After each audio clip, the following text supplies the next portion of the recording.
주님의 제자가 되려면 어떻게 해야 되는가, 어떤 각오를 해야 되는가 하는 것을 말씀하고 있습니다. 주님이 이렇게 말씀하시는 것은 25절에 수많은 무리가 함께 갈새 예수께서 돌이키사 그들에게 이렇게 하지 않으면 내 제자가 되지 못한다.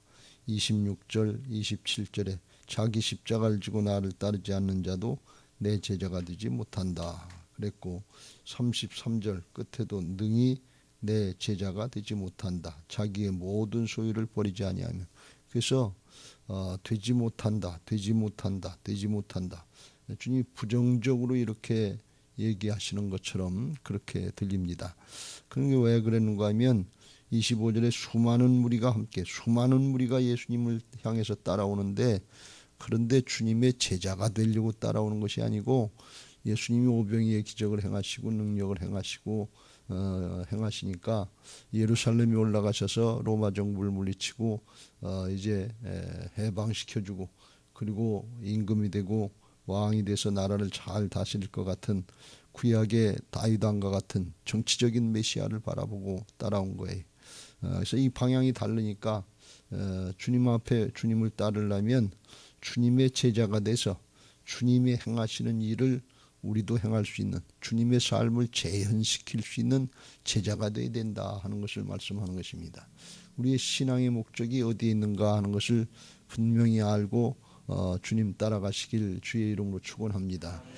예수님이, 하나님이 우리를 구원해 주신 것은 예수 믿고 구원받고 나 혼자 구원받고 그냥 살라고 하는 것이 아니고, 우리가 하나님의 자녀요 그리스도의 좋은 군사들로서 두 가지 역할을 잘 감당하게 하시는 뜻이 있는 것을 믿으시기 바랍니다. 그거는 나 하나 구원받고 끝나는 것이 아니라, 구원받았으면 예수님의 생명으로 거듭난 자로서 생명이 바뀌었기 때문에 그 생명에 바뀐 삶이 따라야 되는 것입니다. 개는 개 생명을 가졌기 때문에 개처럼 살고, 소는 소 생명을 가졌기 때문에 소처럼 살고, 사람은 사람 생명을 가졌기 때문에 육신의 것, 땅의 것을 목적으로 살지만, 우리는 예수님의 생명으로 거듭났기 때문에 하늘에 속한 자고 하나님 나라의 생명의 삶을 살 수 있도록 바꿔주신 것을 믿으시기 바랍니다. 그걸 우리가 깨달아야 돼. 왜 그렇게 하느냐? 그래서 나만 구원받는 게 아니라 가족도 구원하고 일가 친척, 주변의 친구, 동료, 이웃들 구원하면서 천하보다도 귀한 한 생명 한 생명을 구원해서 하나님 나라를 확장시키려고 하시는 주님의 뜻이 있는 것을 믿으시기 바랍니다. 왜 그러냐? 그냥 놔두면 죄악의 세력에 속아서 속는 줄도 모르고 세상의 것이 다인 줄 알고, 롯의 때처럼 노아의 때 사람들처럼 먹고 마시고 시집가고 짱고 사고 팔고 세상이 좋다 그러다가 심판당한 줄 모르고 죽게 되어 있는 게 인생의 결과이기 때문에 그래. 그걸 모르는 사람들에게 복음 전하고 생명을 구원해서 하나님의 역사를 이루면 한 생명 한 생명이 천하를 얻는 것보다도 더 큰 은혜와 상급과 영원한 축복이 있는 것을 믿으시기 바랍니다. 그러니까 제자가 된다고 하는 것은 우리가 육신적으로 인간적으로는 자기를 부인하고 쫓아가야 되니까 이게 힘들고 어려운 일인데, 영적으로 하나님 나라의 차원에서 영원한 생명의 차원에서 보면 최고의 삶이고 최고의 축복인 것을 믿으시기 바랍니다. 그걸 말씀하는 거예요. 세상의 일이나 하나님의 일이나 다 마찬가지인데, 가치 있는 일, 복된 일, 거기에는 그에 따르는 감당해야 되는 희생이 따르고 비용이 따르는 거예요. 그냥 저절로 예수 믿고 그냥 막 살다가 최고의 축복을 받기를 바라는데 그런 복음은 없어요. 우리가 예수님의 생명으로 거듭났으면 예수님을 바라보고 예수님 따라가려고 할 때, 이게 힘들고 어려운 길이지만 가장 가치 있는 일이요 생명의 역사를 이루는 일이고 영원히 복된 일인 것을 믿으시기 바랍니다. 그래서 주님의 제자가 되라 하는 것입니다. 예수님이 12제자를 택하셔서 훈련시키신 목적도 그냥 한 자리 차지하고 네가 좌측이냐 내가 우측이냐 그거 차지하게 하려고 한 것이 아니고, 하나님 나라의 역사에 쓰임받고 확장시켜서 유대 땅에서 시작된, 이스라엘 땅에서 베들레헴에서 나서 갈릴리에서 시작된 이 하나님 나라 역사가 오늘날은 온 세상에 퍼져 있잖아요. 하나님 나라가 그렇게 확장된 것을 믿으시기 바랍니다. 그렇게 순종하고 하려고 그러면 하나님께서 성령을 주셔서 순종하는 사람들 통해서 붙잡고 하나님의 일은 하나님이 하시는 것을 믿으시기 바랍니다. 이게 하나님 나라의 축복이에요. 그래서 이렇게 주님의 제자가 되려면 거기에 따르는 희생이 있고 헌신이 있어야 된다 하는 것을 말씀하고 있는 것입니다. 그걸 감당할 수 있는 복된 신앙들 되시길 주의 이름으로 축원합니다. 그래서 이걸 감당하려면 그냥 마구잡이로 되는 것이 아니고 주님께서 제자들을 훈련시키신 모습을 보면 어떻게 하셔서 이렇게 만들어 주시는구나 하는 것을 알 수 있습니다. 마가복음 3장에 보면 13절 이후에 제자들 택하신 목적을 말씀하고 있는데 또 산에 오르사 자기가 원하는 자들을 부르시니 나온지라. 주님이 원하시는 자를 부르셨다 그랬어요. 우리는 내가 원해서 자원해서 하면 좋은 줄 아는데 자원해서 하는 게 한계가 뭔가 하면 내가 원해서 했다가 내가 싫으면 그만두면 안 돼요. 그래서 이건 반드시 주님이 나를 부르셨다. 소명의식이 있어야 돼요. 그리고 주님의 말씀에 주님의 부르심에 따른다 할 때 그때 주님이 책임져 주시는 것을 믿으시기 바랍니다. 주님이 부르셨기 때문에 주님이 책임져 주시는 거예요. 신학교 가겠다고 그러는 사람들이 있는데 그런데 너 왜 가려고 그러냐 그러면 엄마가 가서 아버지가 가라고 해서 할 일 없어서 그래서 가는 길이 아니에요. 자기 소명의식이 분명히 있어야 돼. 주님이 나를 이렇게 부르셨습니다. 그래야 끝까지 어렵고 힘들어도 그 길을 갈 수 있고 그래야 주님이 책임져 주신단 말이죠. 주님이 원하시는 길이지 내가 원한다고 하는 게 아니에요. 주님이 부르셨을 때 자원하는 마음으로 순종해야 될 줄로 믿습니다. 주님이 부르셔도 자기가 영 싫다고 그러면 못 갔다 그러면 못 가는 사람도 있어요. 못 하는 사람도 있어요. 그런데 주님이 부르셨다면 주님의 명을 따르기 위해서 자기를 부인하고 자원하는 마음으로 순종할 때 주께서 인도해 주실 줄로 믿습니다.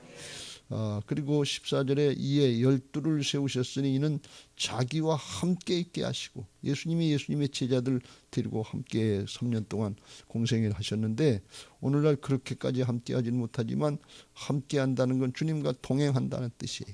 주님과 동행하려면 주님의 말씀, 주님의 음성을 듣고 순종하는 삶을 살아야 될 줄로 믿습니다. 예수님도 나는 스스로 아무것도 할 수 없다고 하시면서 아버지께서 내 안에서 성령으로 말씀하시는 음성을 들으시고 그리고 순종하니까 아버지를 기쁘시게 해드리고 아버지께서 나와 늘 함께 하신다 이렇게 함께 하신다는 거예요. 말씀을 따라서 순종하고 동행하는 삶을 살려고 할 때 하나님이 함께 하시는 역사가 있게 될 줄로 믿습니다. 함께 하시고 왜 함께 하시느냐? 그 훈련 받고 주님 보고 본받고 따르고 믿음 생기게 해서 보내서 전도도 하며 이 전도하는 게 이제 교회 부흥을 위해서 하는 것이 아니라 한 영혼 구원을 있고 가문을 구원하고 죽어가는 영혼들을 살리는 사랑의 가장 좋은 실천이 복음 전도인 것을 믿으시기 바랍니다. 예수님의 생명으로 거듭났으면 사랑으로 거듭난 건데 그 사랑의 모습이 뭘로 나타나느냐? 용서하고 화해하고 복음 전도가 돼서 구원의 역사로 결배로 맺어져야 될 줄로 믿습니다. 할렐루야. 전도도 하며 귀신을 쫓는 권능도 가지게 하려 합니다. 축사의 능력도 주셨는데 이건 뭔가 하면 영적인 싸움이 있다는 거예요. 신앙하면서 이 영적인 싸움이 있다고 하는 걸 잊어버리고 하는 경우가 너무나 많아요. 그냥 사람 관계인 줄 알고 내 노력 조금 하면 되는 줄 알고 아니에요. 성령님의 역사가 있는 반면에 사단의 방해가 있어요. 반드시 있습니다. 이건 사단은 더 잘 알아요. 예수님도 시험하고 예수님도 넘어뜨리려고 했던 존재가 사단이에요. 그러니까 이건 영적인 싸움을 싸워서 기도와 말씀으로 싸워서 귀신을 물리쳐야 돼요. 사단은 다른 방법으로 이길 수 있는 방법이었어요. 부귀영화, 권력, 돈 벌고 성공하고 출세했다고 사단을 이긴 게 아니라 그 순간의 유혹에 넘어가요. 더 무서워요. 그래서 이건 말씀을 따라서 성령의 인도하심을 받기 위해서 기도하고 그 따라가면 내가 이기는 게 아니라 주님이 함께하여 주셔서 사단을 물리치고 승리하게 하시고 하나님 나라를 확장시키는 역사에 쓰임받게 하실 줄로 믿습니다. 사도 바울도 내가 선한 싸움 싸우고 달려갈 길을 마치고 믿음 지켰다. 언제? 면류관 받을 때까지. 선한 싸움이 영적인 싸움을 말씀하는 거예요. 그거 잘 감당하게 하셔서 그래서 제자의 역할을 하게 하시는 것을 믿으시기 바랍니다. 그렇게 하면 어떤 축복이 있느냐, 어떤 은혜가 있느냐, 그게 분명해야지요. 거기에 대해서 마태복음 19장 27절에 보면 베드로가 이제 제자가 되는 게 아유 이렇게 힘든 겁니까? 부자는 천국에 들어가기가 낙타가 바늘기로 들어가는 것보다 어렵다 그러니까 그러면 아유 우리에게 무슨 복이 있습니까? 이 세상에서 자기도 한 자리 차지하고 부자가 되고 그래도 예수 믿고 이렇게 잘 됐다고 얘기하고 싶은데 그게 아니라니까 이 깜짝 놀래가지고 그럼 누가 구원을 얻었습니까? 그리고 또 묻는 질문이 베드로가 대답하여 이르되 보소서 우리가 모든 것을 버리고 주를 따랐는데 그럼 우리가 뭘 얻을 수 있습니까? 우리에게 주시는 보상이 뭡니까? 대가가 뭡니까? 그걸 물어보는 거예요. 예수께서 이르시되 내가 진실로 너희에게 이르노니 세상이 새롭게 되어 인자가 자기 영광의 보좌에 앉을 때 세상이 새롭게 된다는 것은 주께서 재림하시고 새하늘과 새 땅을 만드시고 새롭게 하실 때가 있는 것을 믿으시기 바랍니다. 새롭게 되어 인자가 자기 영광의 보좌에 앉을 때 나를 따르는 너희도 12보좌에 앉아 이스라엘 12지파를 심판하시니 주님과 함께 보좌에 주님 곁에 앉아서 하나님의 통치권 하나님의 심판권 여기에 동참할 수 있도록 최고의 자리에 올려주신단 말이에요. 그것도 영원토록 복을 주신단 말이죠. 세상의 왕노릇하는 거 비교할 수 없고 세상에 뭐 조금 올라가고 성공하고 뭐 권력가지고 이런 건 혹은 비교할 수 없는 그런 축복이 주어지는 것을 믿으시기 바랍니다.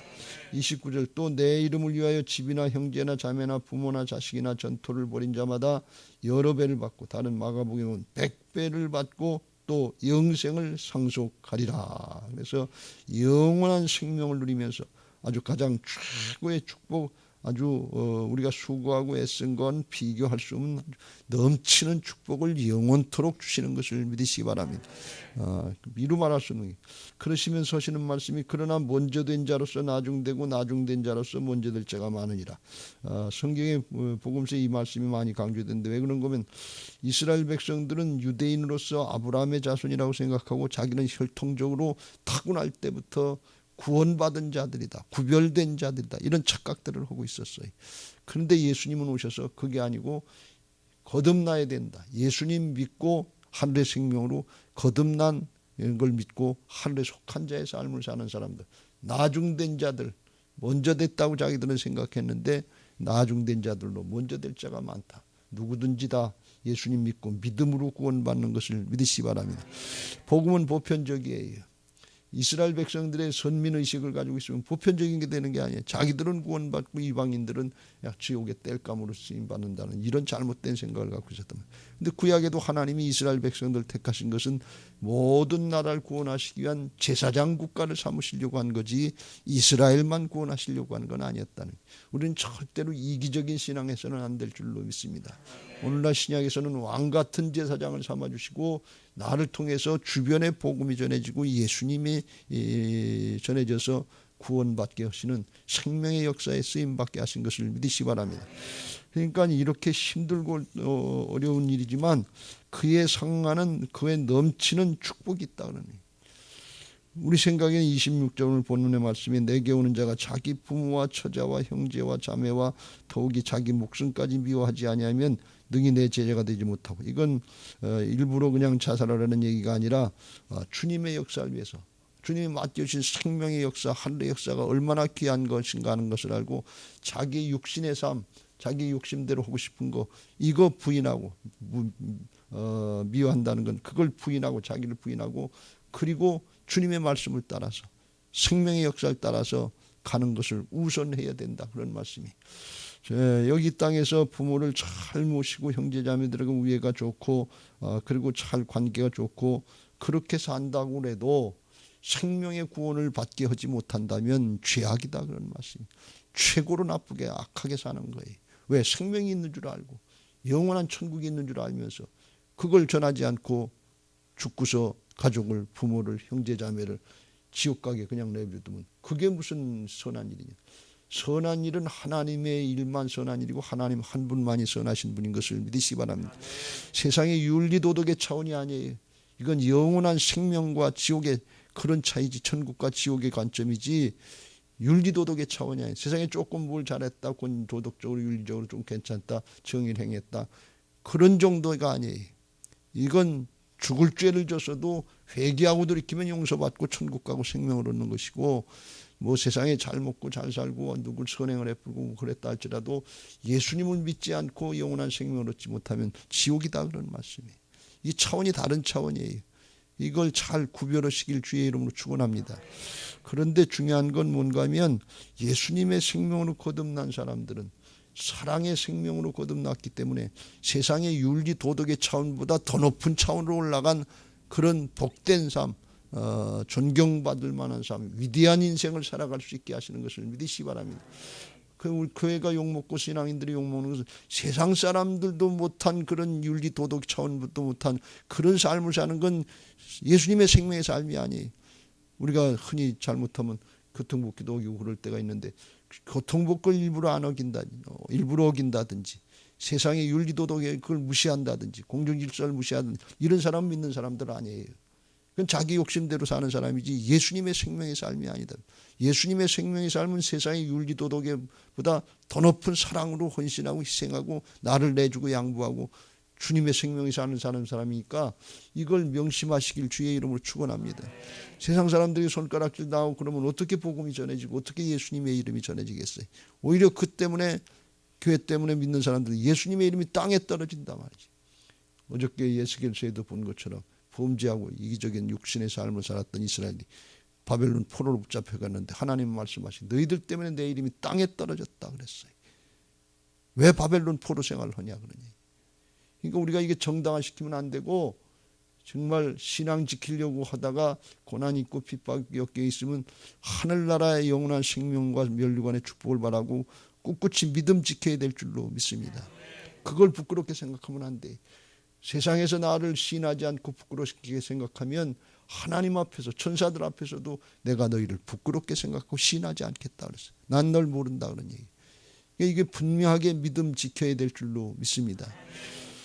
그리고 27절 누구든지 자기 십자가를 지고 나를 따르지 않는 자는 능히 내 제자가 되지 못하리라. 내게 주신 사명인데, 내가 마땅히 해야 될 일인데, 내게 맡겨주신 영혼인데, 그거 싫으니까 귀찮으니까 뭐 때로는 자식들한테도 얘기 못하고 남편한테도 얘기 못하고 가정의 평화를 위해서 참 무슨 가정의 평화예요. 마귀에게 붙잡혀 있고 세상신에게 붙잡혀 있는데, 죽게 내버리는데, 죽음의 영에 붙잡혀 있는데 그걸 놔두면서 가정의 평화? 이건 아니에요. 이건 가정의 평화가 아니라 휴전이에요. 휴전.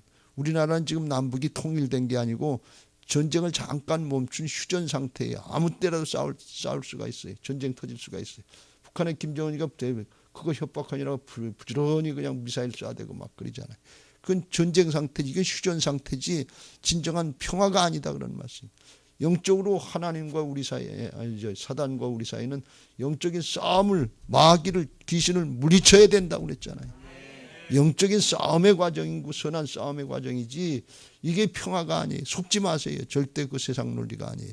겉으로 평화가 아니라 속에서 죽느냐 사느냐 하는 문제가 있는데, 영원히 죽느냐 사느냐 하는 문제가 있는데 무슨 평화입니까? 듣든지 아니 듣든지 전해야 되고, 이 기회를 얻든지 못 얻든지 전해야 되고, 역사는 하나님이 하시는 거예요. 우리는 부지런히 복음의 씨를, 생명의 씨를 뿌려야 될 줄로 믿습니다. 그래서 이런 말씀을 하시면서 이걸 제자가 된다는 게 어떤 희생과 대가를 치르고 어떤 보상이 있는지 어떤 결과가 있는지 그걸 분명히 알고 결단하고 따라가라 그런 말씀이에요. 아무것도 모르고 이건 너무 힘드네, 그렇게 하면 안 된다, 그렇게 할 일이 아니다 그런 말씀이에요. 그래서 하시는 말씀이 28절 위에 너희 중에 누가 망대를, 이제 초소 같은 건데, 건물을 짓는데 자기가 가진 것이 준공하기까지 족할는지 먼저 앉아 그 비용을 계산하지 않겠느냐. 그렇게 아니하여 그 기초만 쌓고 능히 이루지 못하면 보는 자마다 비웃어 이르되 이 사람이 공사를 시작하고 능히 이루지 못하였다. 시작만 해놓고 완공을 못 시키면 중간에 왜 그랬냐니까 돈이 모자라서 그랬다 그러면 처음부터 그 계산을 안 하고 했느냐 그러니. 우리가 건축하려고 다 계산하고 했어요. 그런데 전쟁도 터지고 코로나도 터지고 인플레도 일어나고 그래서 비용이 그냥 급상승했어요. 그래서 중간에 이걸 더 해야 되는지 말아야 되는지 시공사 측에서도 이거 승산이 이익이 안 납니까? 그만하려고 그런다 말이에요. 이런 뜻을 표현했어요. 그래서 조금 더 올려주고 그리고 그거 했단 말이지. 그거 시공사는 그만둔다고 떠나가 버리면 그들은 손해볼 거 없어요. 그냥 지금까지 일하던 거 돈 받고 그 다음부터는 손해보니까 안 하겠다는. 근데 교회는 뭐가 되는 거냐. 시작은 해놓고서 돌덩이만 파놓고서 안 하겠다고 그러는데 이게 힘든 거예요. 이거 이끌어오고 여기까지 온 거 특별한 하나님의 은혜인 줄로 믿습니다. 우리가 빚을 좀 지긴 졌지만 질 수밖에 없는 상황이고 그 돈 그때 공사할 때마다 안 줬으면 공사가 진행이 안 돼요.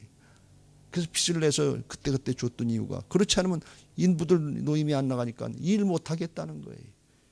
이게 여기까지 온 건데 그것도 조금 지났으면 대출도 안 해주고 힘들고 어려울 뻔했는데 그 고비고비 그래도 순간순간 우리가 기도하면서 하나님의 은혜를 입어서 여기까지 왔는데 이거 잘 깨달으시길 바라고 여기까지 인도하신 하나님이 장래에도 인도하실 걸 믿고 믿음으로 우리 교회가 이를 잘 감당할 수 있게 되시길 주의 이름으로 축원합니다. 힘들고 어려운 과정을 일부러 만나려고 그런 건 아닌데 그런 과정이 됐는데 저도 하나님 앞에 기도하면서 이게 괜히 욕심 부리는 것처럼 이렇게 됐나 하는 그런 것 때문에 회개도 많이 하고 기도도 많이 했는데 그런데 하나 중요한 건 그래도 근본적으로 교회를 우리가 지역 개발하면서 건축이 시작된 건데 자연스럽게 시작된 건데 그냥 놔뒀으면 그 옛날 교회는 비가 줄줄 새요. 여러분들 생각나요? 소낙비가 오고 장마철이 되면 그냥 옥상부터 시작해서 예배실 뭐 1층 지하실 물 안 새는 데가 없어요. 매질을 했던 거 30년 지났나 몇십 년 지나서 다 구멍이 나고 떨어져서 그냥 비가 이렇게 다 들어와요. 본당에도 물이 출출출 흐르고 그 천장에서도 강단 옆에 그 성가대석인데 거기서도 물이 뚝뚝뚝 떨어지고 안 할래 안 할 수 없어요. 그거 그냥 보수공사 할래도 20-30억 들어가고 그거 하려고 해도 그때 돈이 없었으니까 빚내서 하긴 마찬가지. 근데 지금 아주 건물 잘 지었는데 일부러 빚지려고 한 건 아니고 계산 맞춰서 하려고 했는데 상황이 허락을 안 하셨는데 하나님 허락 안 하셔서 여기까지 왔는데 여기까지 온 거 그거 잘 은혜로 받으시기 바라고 장래도 믿음으로 잘 감당하기 바라고 우리가 다른 것보다도 저도 조금 있으면 뭐 잘 마무리하고 은퇴할 때가 되지만 다음 세대에게 믿음의 터전을 마련해 주는 거. 이거는 영적인 걸 볼 때 욕심이 아니라 다음 세대가 죽어가고 있는데 이게 믿음의 터전을 마련해 주고 그리고 살려내야 되잖아요. 내 집을 마련하는 것보다 하나님 앞에 더 기쁘고 즐겁고 다윗처럼 기뻐하면서 즐거워하면서 감당해야 될 게 성전 건축인 것을 믿으시기 바랍니다. 왜요? 육신만 사는 게 목적이 아니고 영원히 살아야지요. 영원한 생명들을 살려놔야지요. 그 터전을 마련한다는 의미에서는 양보할 게 없어요. 그거 하기 위해서 뭐 여기 나와 있는 것처럼 우리가 헌신하고 희생하고 그 준비를 해야 되지. 중간에 땅만 파놓고 조금 올라가다 돈이 없어서 못했다고 끝이면 그리고 흉한 꼴로다가 우리가 철거가 늦어서 흉한 꼴로다 2년을 놔뒀던 거 그 모양을 여러분이 아시잖아요. 그 꼴로 놔뒀다 그러면 어떻게 됐어요? 그거 해결되고 여기까지 오게 하신 거 특별한 은혜인 줄로 믿습니다. 저는 우리 교인들이 좀 어렵고 힘든 때지만 마무리 잘 하시면서 하늘에 쌓는 보화가 되시기를 예수님의 이름으로 축원합니다. 저 어려울 때 물질 얘기를 하는 것 같아서 저도 아주 마음이 심히 아프고 정말 송구스러운데 이게 마무리하려면 천국의 하늘나라의 보화를 쌓는 자로서의 그런 믿음을 가지고 내 집 마련하는 것보다 우리 다음 세대에 믿음의 터전을 마련한다고 하는 사실을 꼭 명심하시고 십시일반을 우리가 기도하면서 힘쓰면 하나님께서 우리 교회 감당하게 하시고 그에 따르는 축복을 아주 영원토록 자자손손 하나님이 허락하실 줄로 믿습니다. 그걸 여기서 말씀하죠. 그러니까 어떤 어려움이 있는지 어떤 대가를 치러야 되는지 이거 알고 해야 된다면 어느 정도냐 33절 이와 같이 너희 중에 누구든지 자기의 모든 소유를 버리지 아니하면 능히 내 제자가 되지 못하리라. 내 것 챙겨가면서 하는 게 아니야. 근데 내 걸 내려놓으면 어떤 역사가 있는가 하면 하나님 나라의 역사는 하나님이 나와 함께 하셔서 하나님 것이 내 것이 되는 주님 것이 내 것이 되는 은혜가 있는 것을 믿으시기 바랍니다. 그걸 하나님이 모든 걸 맡겨주신다. 또는 하나님이 공급해 주신다. 이렇게 말씀드리는 거예요. 이거는 그냥 해야 될 일이 아니라 영적인 전쟁이니까 싸움이니까. 이거는 그냥 조금 양보하고 피했다는 그런 정도가 이게 죽느냐 사느냐 하는 문제예요. 여기 또 다른 비유로다가 31절 다른 임금과 싸우러 갈 때 먼저 1만 명으로 쳐 2만 명을 거느리고 오는 자를 대적해서 싸울 수 있는지 없는지 그걸 헤아려 보라 말이지. 왜 무조건 가서 싸우다는 전멸당하고 죽어요. 죽을 것 같으면 화천이라도 해라. 죽지 않게 하는 게. 이게 뭔가 하면 죽느냐 사느냐 하는 문제라 그러는 거예요. 이 영적인 싸움은 영원히 죽느냐 사느냐 하는 문제지 양보하고 조금 피하고 회피하고 그리고 끝날 문제가 아니다 그런 말씀이. 그래서 자기 모든 소유라도 팔고 어떻게 하든지 주님의 도우심을 받고 어떻게 하든지 성령님의 하나님의 도우심을 받아서 이겨내야지. 이기는 자가 천국 가는 것이지 져놓고서 저는 다 뺏기고서 자식들 가족들 지옥 가게 만들어 놓고 그리고 무슨 핑계가 되겠냐 말이야. 이건 죽느냐 사느냐는 생명의 생사의 문제지 뭘 조금 더 보느냐 덜 보느냐 뭘 조금 더 누리냐 늘리 소유의 문제가 아니다. 세상에서는 자꾸 소유의 문제 때문에 아유 그거 다 뺏겨 아유 가족들하고 화평도 못 누려 이렇게 하고서 눈에 보이는 거 가지고 겁을 먹고 벌벌벌 떨다 말이야. 그래서 그걸 이기게 하시려고 주님이 주신 게 예수님의 생명의 사랑인 것을 믿으시기 바랍니다. 사랑하는 사람만 이걸 할 수 있는 거예요. 하나님 사랑 어떻게 하느냐? 마음을 다하고 뜻을 다하고 목숨을 다해서 주너희 하나님을 사랑하라 그랬어요. 적당히 네가 할 수 있는 대로 적당히 해라 이렇게 말씀하시지 않았단 말이에요. 주님의 생명은 거듭난 사랑의 사람이라야 두려움이 떠나가게 되고 두려움을 물리치고 승리할 수 있는 것을 믿으시기 바랍니다. 요한일서 4장 18절에 그걸 말씀하고 있습니다. 이게 되지 않으면 안 되는 거예요. 사랑 안에 두려움이 없고 온전한 사랑이 두려움을 내쫓나니 두려움에는 형벌이 있습니다. 두려워하는 자는 사랑 안에서 온전히 이루지 못하였느니라.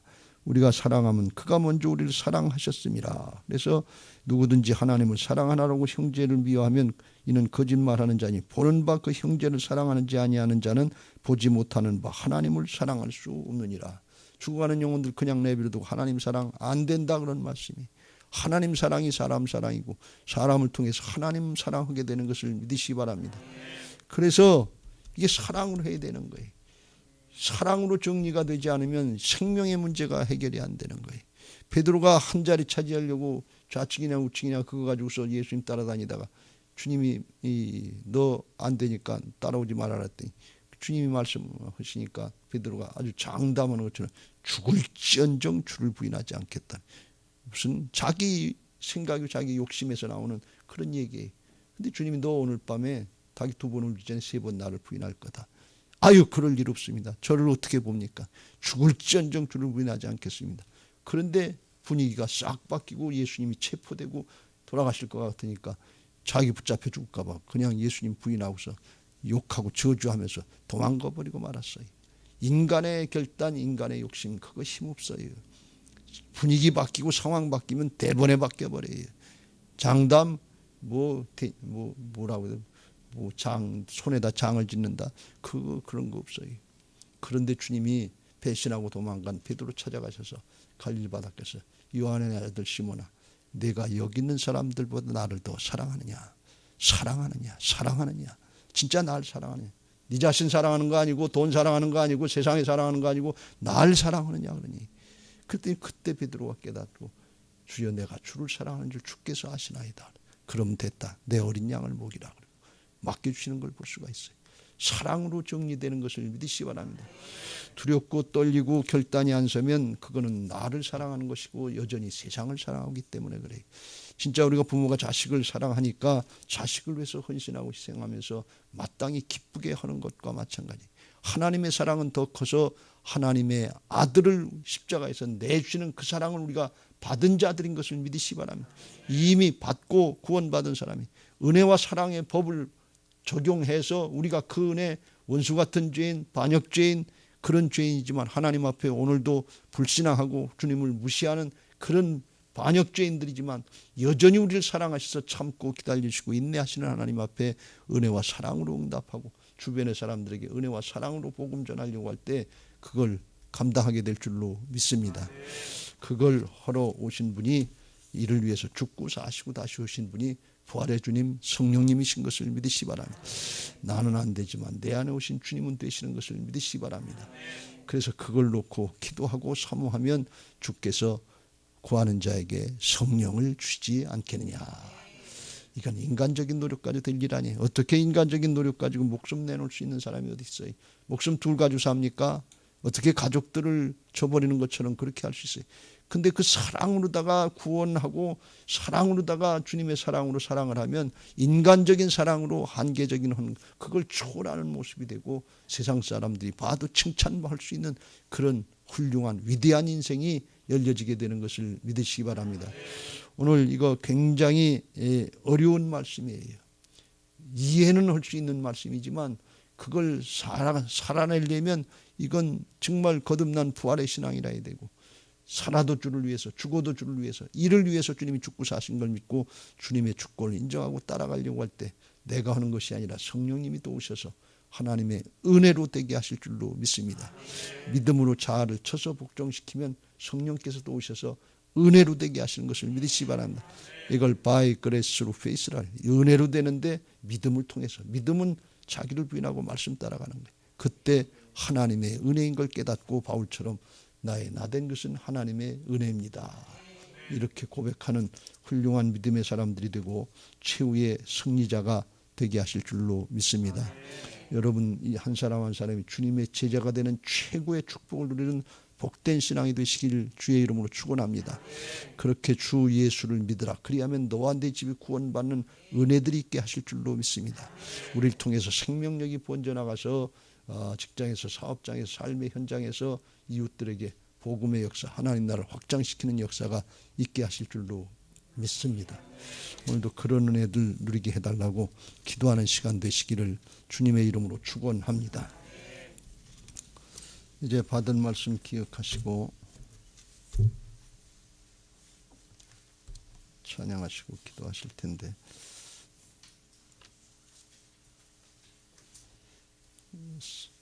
456장